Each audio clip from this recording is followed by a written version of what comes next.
What do you do when your spouse or your roommate has clutter? This is a question that I get a lot.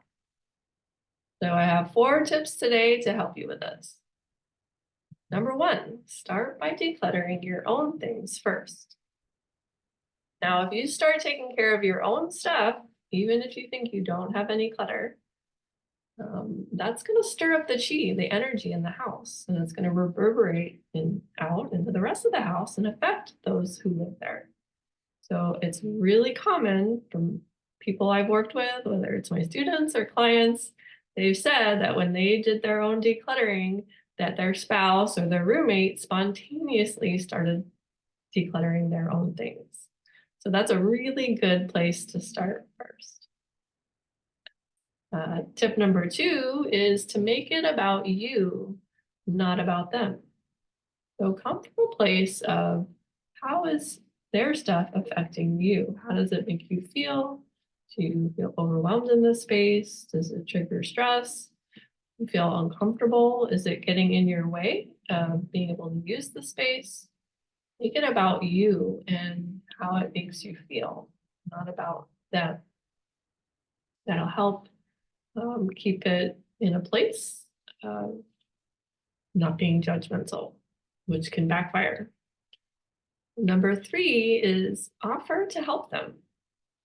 So a lot of times people who have clutter feel very overwhelmed about it and they don't know how to get started because it's too overwhelming. Maybe it's been going on for a long time.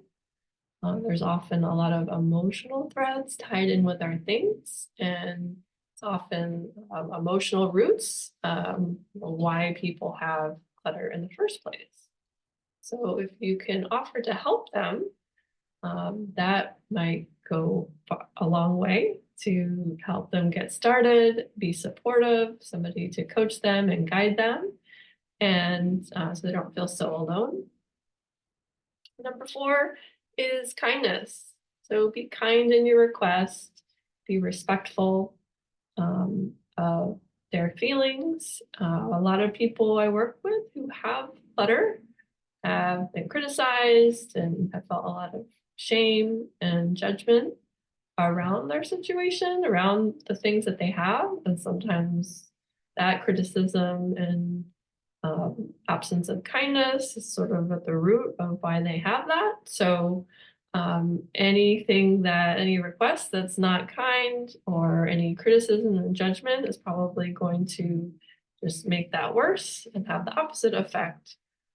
So kindness can go a long way for helping your request to be heard and hopefully listened to.